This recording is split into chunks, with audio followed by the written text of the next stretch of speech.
We are still on the matter of the judicial elaboration of the Constitution. Right now, we start off with the theory of judicial review. What is this theory of judicial review? How important is judicial review in our system of governance? How, where does it come from? What is its rationale? Plainly speaking, when we speak of judicial review, this is the power of the court to determine whether a governmental action has breached or has gone beyond the Constitution. What what is the basis for this? The primary basis is the principle of constitutional supremacy, which says that all laws or contracts on governmental actions must not violate the norms of the Constitution. Um, be it that this uh, actions or come from Congress or the executive branch, or even entered into by private persons for private purposes. Those are considered as, if they are contrary to the Constitution, they may be nullified.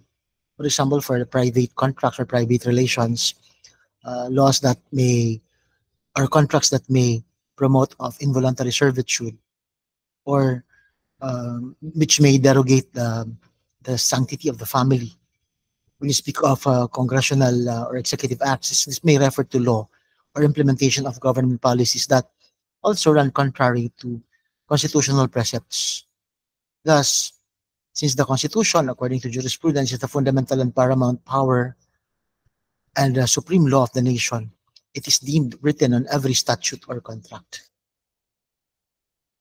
If you look at your civil code, even says that when the courts declare a law to be inconsistent with the Constitution, the former shall be void and the latter shall govern.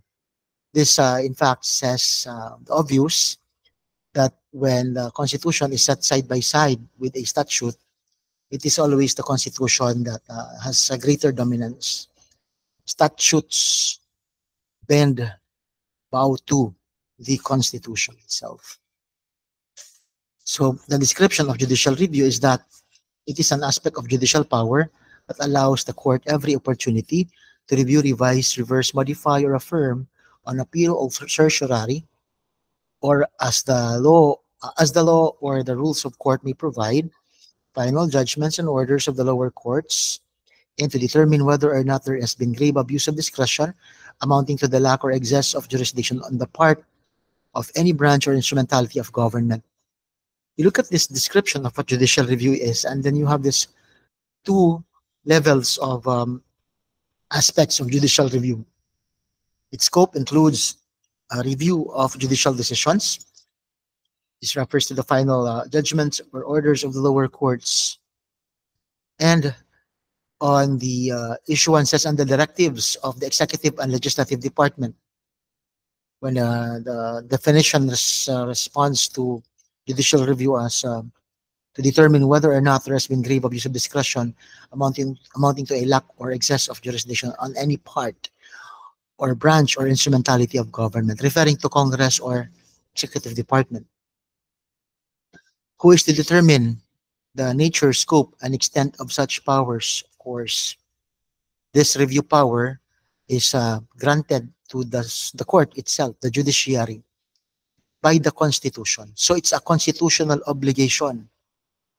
It is often repeated by the Supreme Court in many of its decisions when it exercises the power of judicial review, that when the judiciary mediates to allocate constitutional boundaries, it does not assert any superiority over the other departments. It does not in reality nullify or invalidate an act of the legislature, but only asserts the solemn and sacred obligation assigned to it by the Constitution. Meaning it has no discretion but to uphold the Constitution by asserting the power of judicial review to protect the very Constitution that provides for that power. At this aspect, we have this concept of judicial supremacy, referring to the power of judicial review. Not that the court is supreme over Congress and the executive department, but the supremacy of the court is on the matter of the supremacy of the Constitution. The court is only supreme when over the two branches of government, because there is the supremacy of the Constitution that governs all the three branches of government, including Congress and the executive department. So you have this set up now in our governmental structure. You have the tripartite form of government: Congress, executive branch, and the judiciary. This is the system of separation and power. They are all checks and balances of each other. So what is the separation of power? It is the fundamental principle in our system of government, which provides that each department of the government has exclusive cognizance of matters within its jurisdiction, and it is supreme over its own sphere, meaning Congress does not interfere with the executive department and vice versa, and nor should the two meddle with the or intrude into the powers of the court and vice versa. But despite the fact that they are separate and distinct from each other, co-equals, they are checks and balances of each other. How they are checks and balances of each other will be taken up in separate lectures. But at this point, with the concept of judicial supremacy, because of judicial review, the court in a way has exercise of its check and balancing power over the two other branches of government, asserting its discretion and decisions against affronts to the Constitution by the two other branches. So you have the judiciary, executive department. Um, it is the judiciary that not only reviews the decisions of the lower courts, but also policies and issuances of Congress and of the executive department. To a point, Congress is deemed here in its protection of the Constitution because of constitutional supremacy, supreme over Congress and the executive department. But this power of judicial review is sparingly used by the courts because of its respect for the separation of powers. This is because it's the last resort. Only when all the conditions are favorable, when there is an actual case or controversy, because it does not want to lord over the other two branches of government. But this power, this judicial supremacy, judicial review, is not absolute because again, it has certain conditions before it can be exercised.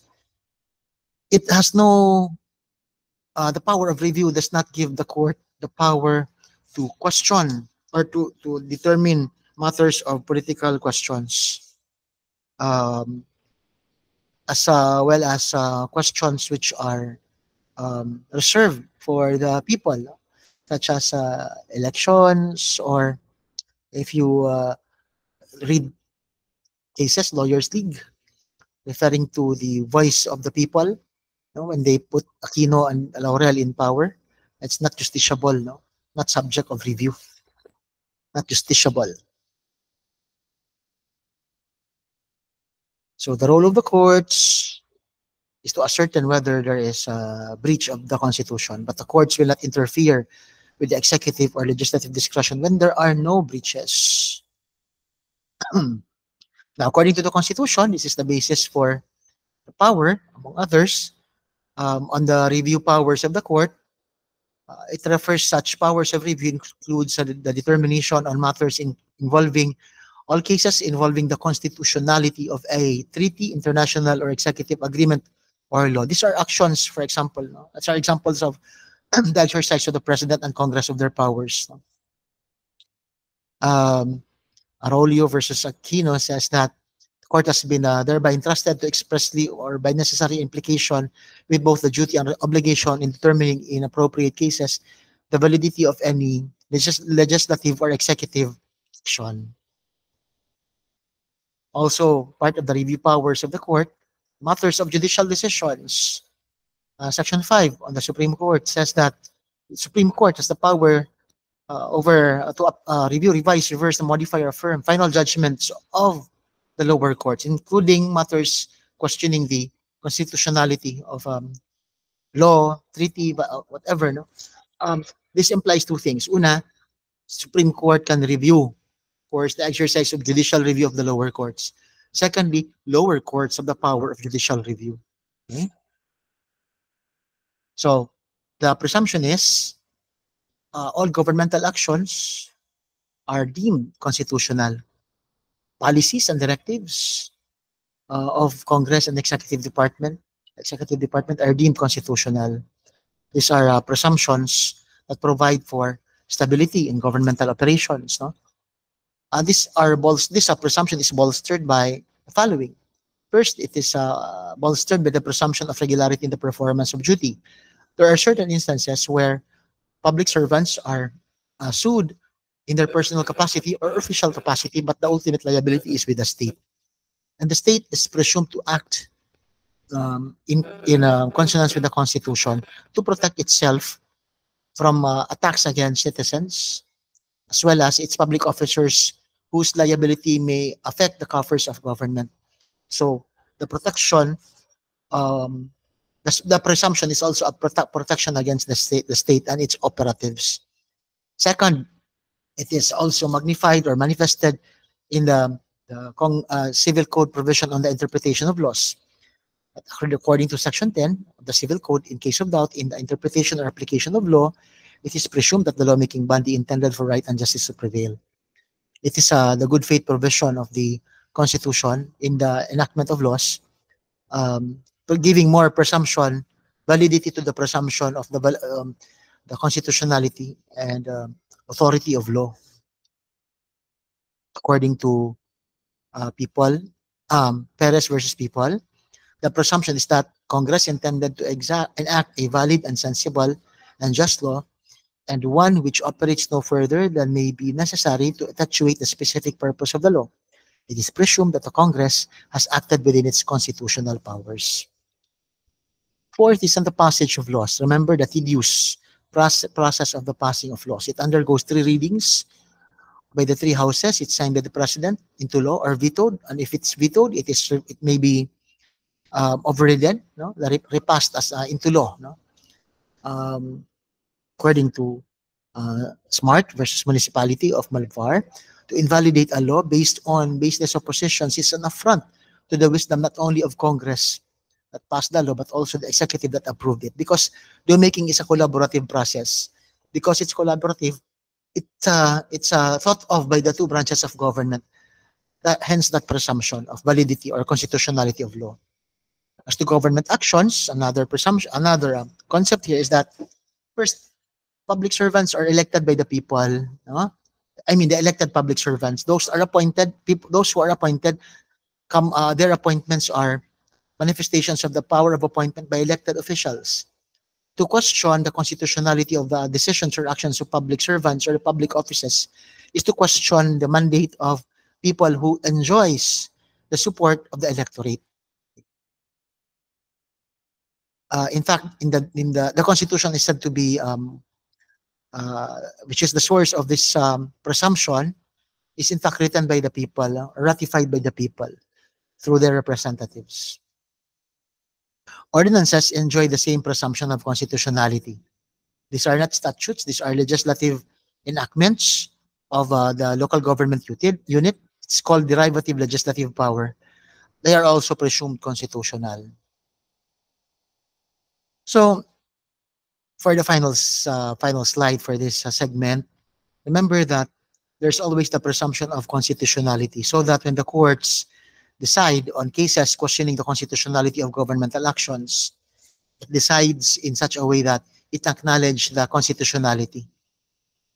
In the dispositive portion, it may be written as, wherefore, premises considered, the questioned law is declared unconstitutional if it does not merit the dismissal, no, or if it merits if it merits the favorable action of the court, no, yung the questioning of a law, meaning kung talaga namang unconstitutional, sasabihin talaga ng court na it's unconstitutional. However, if there is nothing wrong with the law or the petitioner fails to topple down the presumption of constitutionality, the Supreme Court will not say that, or the court for in any matter, no, will not say wherefore premises considered the law is deemed constitutional, because it already has the presumption.